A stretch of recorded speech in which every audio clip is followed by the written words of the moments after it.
Baik, kita masih lanjut dengan metode aproksimasi Monte Carlo dan kita akan mengevaluasi hasil dari aproksimasi Monte Carlo kali ini dengan ilustrasi menggunakan perangkat lunak R. Oke, jadi pada video sebelumnya kita sudah melihat bagaimana cara kita melakukan pengambilan sampel dari distribusi posterior dengan metode Monte Carlo, dan kita melihat bagaimana law of large numbers bekerja, ya, di mana kalau ukuran sampelnya diperbesar, maka pendekatan kita akan makin mewakili nilai yang sesungguhnya. Kemudian sekarang kita akan mencoba mengevaluasi lagi hasil dari metode Monte Carlo melalui evaluasi dari beberapa kuantitas. Jadi di sini kembali kita masih menggunakan kasus model Poisson, gitu ya, di mana tetanya itu adalah min dari Y, di mana Y-nya itu adalah banyaknya anak yang dimiliki oleh para wanita. Jadi di sini di video sebelumnya kita punya tetapkan prior untuk theta itu adalah distribusi gamma dengan A-nya 2, B-nya 1, yang sebenarnya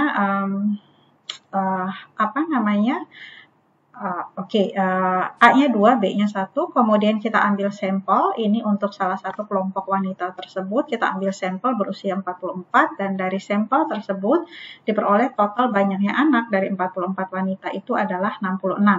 Sehingga kita bisa mendapatkan bentuk posteriornya adalah closed form, gitu ya, karena ini adalah sebenarnya bentuk prior konjugat. Kita bisa mendapatkan posteriornya adalah distribusi gamma dengan parameter A dan B, yang tadi adalah priornya adalah A dan B, kemudian diupdate oleh sampel, ambil sampel berukuran N, dan di sini ternyata dari sampel berukuran N itu ada sebanyak SY, banyaknya anak dari N orang tersebut. Nah, sekarang dengan metode Monte Carlo, jadi kita coba ambil sampel.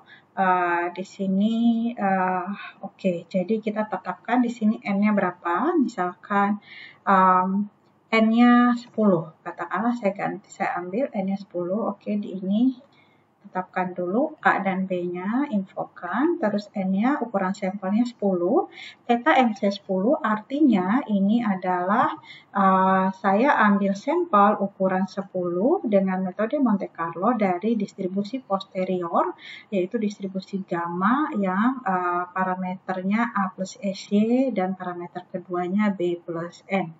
Jadi sampel-sampelnya isinya seperti ini, gitu ya, kalau ambil sampel ukuran 10.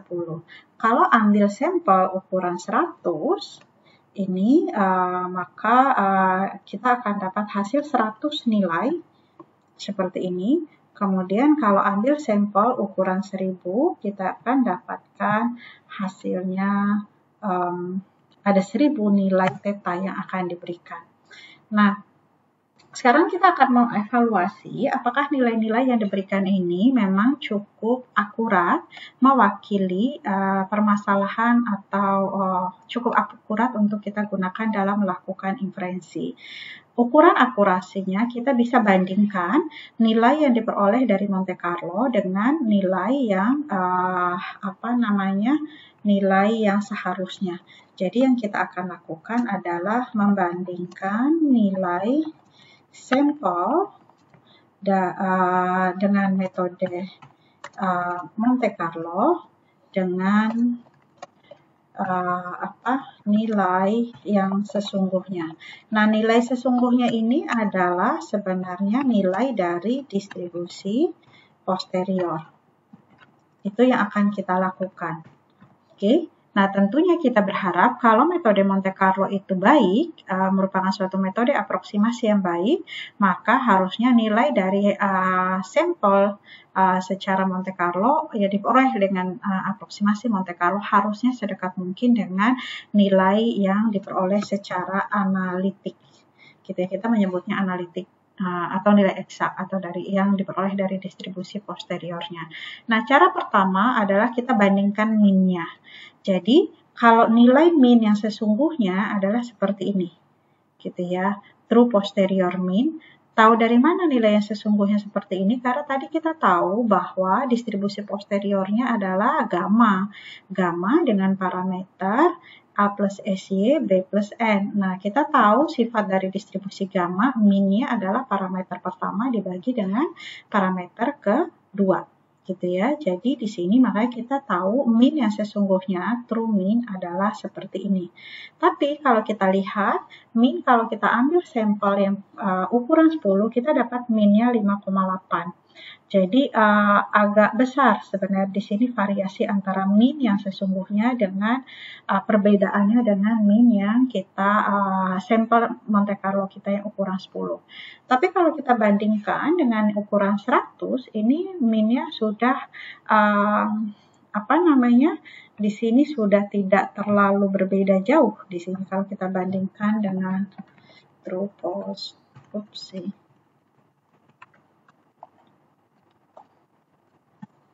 Oke, jadi perbedaannya tuh sekitar 0,0009 dan perbedaan ini relatif kecil karena kembali apa yang tadi diwakili oleh min itu adalah rata-rata dari sesuatu yang berdistribusi Poisson dan itu kan adalah suatu counting 1, 2, 3, 4 dan seterusnya sehingga dengan bentuk perbedaan yang 0,009 kita bisa nyatakan bahwa perbedaan ini tidak bisa diabaikan.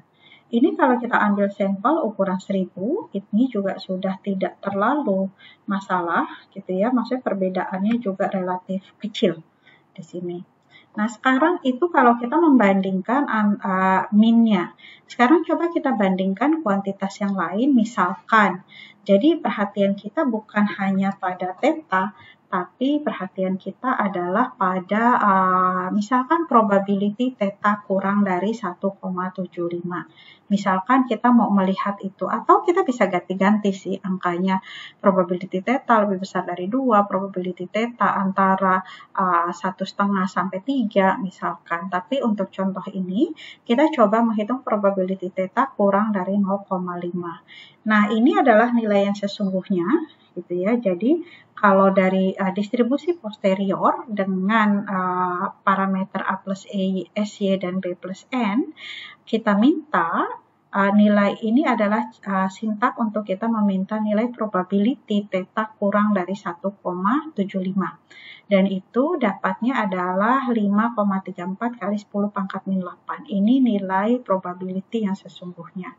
Nah, bagaimana kalau kita menghitung probability itu based on yang tadi? Based on yang sampel kita ukuran yang 10 ini. Jadi dari sini sebenarnya kita bisa lihat kalau kita mau lihat probability theta kurang dari 1,75 mestinya ini 0 kita dapatnya. Coba kita lihat di sini. Ya. Ini adalah kita dapatkan dengan aproksimasi Monte Carlo dia bilang 0, padahal probability yang sesungguhnya ya hampir 0 juga sih. Gitu ya.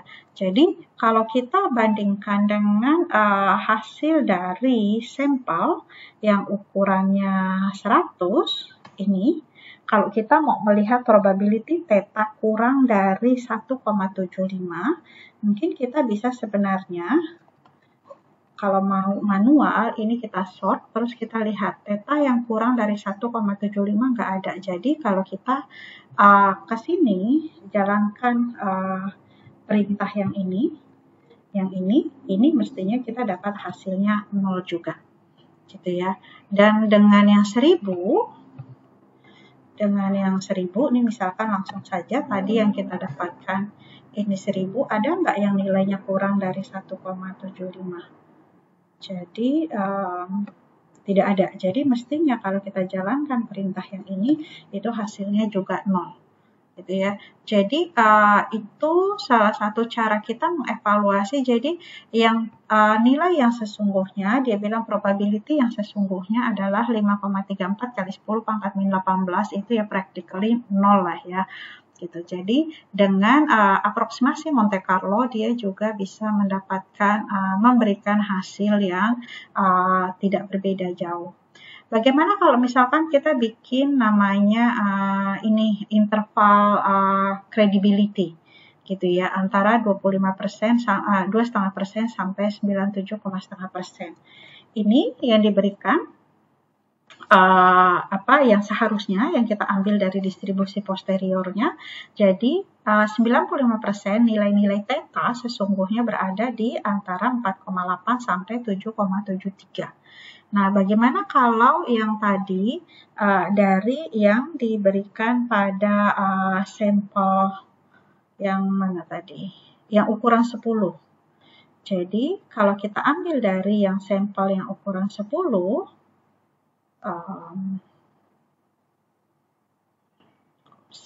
jadi dari ini aja. Jadi dari sampel yang ukuran 10, kalau kita mau lihat 2,5% sampai 97,5%, berarti itu sebenarnya ya kita urutkan. Sebenarnya kuantil di sini kita mengurutkan dari terkecil ke terbesar, terus ya udah kita cut. 2,5%-nya berapa? 2,5% dari 10 itu ya sebenarnya di sini kurang dari 5 ini gitu ya. Kemudian 97,5%-nya ya di atas 6,6. Jadi kalau kita minta di sini, nih, jadi dari yang tadi kita bisa, kalau dari sampel ukuran 10 dia bilang seperti ini. Kalau dari sampel ukuran 100 dia bilang seperti ini. Kalau dari sampel ukuran 1000 dia bilang seperti ini aproksimasinya. Sementara kalau nilai yang sesungguhnya ini adalah antara 4,8 sampai 7,7. Dan di sini kita lihat bahwa makin besar ukuran sampel kita, sampel yang kita peroleh dari Monte Carlo, nilainya akan mendekati nilai kuantil yang sesungguhnya. Hal ini mengindikasikan bahwa sampel yang kita dapat dari proses Monte Carlo itu adalah cukup baik untuk mengaproksimasi nilai-nilai yang sesungguhnya. Nah, ini sekarang kita mau mengevaluasi konvergensi dari Monte Carlo. Bagaimana kita melakukan evaluasi dari konvergensi? Ini sebenarnya kita coba ambil sampel. Jadi ini sequence 1 sampai 1000. Artinya sebenarnya nanti ukuran sampelnya, coba ambil sampel 1, coba ambil sampel 2, coba ambil sampelnya 3, 4, sampai coba ambil sampel ukuran 1000. Jadi ini kita melakukan pengambilan sampel 1000 kali, di mana di tiap pengambilan sampel, ukuran sampelnya kita tambah sebesar 1. Jadi sampel pertama ukurannya 1, sampel kedua ukurannya 2, sampel ketiga ukurannya 3, sampai sampel yang ke-1000 itu ukurannya 1000. Nah, ini nanti kita mau bandingkan adalah min, CDF, dan kuantilnya. Jadi kita siapkan dulu tempat untuk meletakkan itu. Jadi kita akan dapatkan 1000 nilai min, gitu ya, dan seterusnya, karena di sini kita ambil sampel ukuran 1000. Oke, kemudian ini adalah nilai yang acuannya, nilai yang seharusnya dari distribusinya seandainya diselesaikan secara analitik. Nah, ini kita lakukan looping, jadi ambil sampel ukuran 1, sampelnya seperti apa, hitung minnya, hitung CDF-nya, hitung kuantilnya. Kuantil ke 97,5%. Habis itu ulang lagi. Sampel ukuran 2, ambil sampelnya, hitung minnya, hitung CDF-nya. Yang ini, CDF-nya kita ambil 1,75. Nanti kalian bisa ganti-ganti nilainya. Kemudian hitung kuantilnya. Terus habis itu selesai, terus begitu sampai terakhir ambil sampel ukuran 1000, hitung minnya, hitung CDF-nya, hitung kuantilnya. Jadi kita gunakan looping di sini. Kemudian hasilnya, oke, kita bikin plot aja. Coba lihat plot minnya. Oke, jadi ini adalah min sampel dari hasil MCMC. Jadi ini kalau sampelnya 1, oke, minnya dari situ. Kalau sampelnya 2 sampai seterusnya. Kalau sampelnya 1000, nah ini supaya lebih jelas, di sini kalau sampelnya di sini kita lihat makin besar ukuran sampel, maka nilainya itu makin konvergen, makin terpusat pada satu nilai, yaitu nilai sekian. Yang merah ini adalah, yang garis merah adalah min yang sesungguhnya, yang A per B gitu ya. Yang A-nya kalau yang ini, A plus SY, B plus N. Ini min yang sesungguhnya yang garis merah. Jadi kita lihat Makin besar ukuran sampel, dia makin konvergen ke nilai yang sesungguhnya. Itu kalau kita sudut pandangnya dengan mengevaluasi min. Bagaimana dengan CDF? Ini kita dapatkan seperti ini gitu ya. Jadi dari CDF sebenarnya tidak terlalu banyak bercerita karena kurang terlihat fluktuasinya. Tapi ini juga menyatakan bahwa ya baguslah hasil yang kita dapatkan dari Monte Carlo gitu ya. Bagaimana kalau menghitung ini probability bahwa theta-nya itu kurang dari 0,975 gitu ya. Kita mau menghitung ini. Nah, ini adalah oke, kita hitung ini sebenarnya yang merah kembali adalah nilai yang sesungguhnya.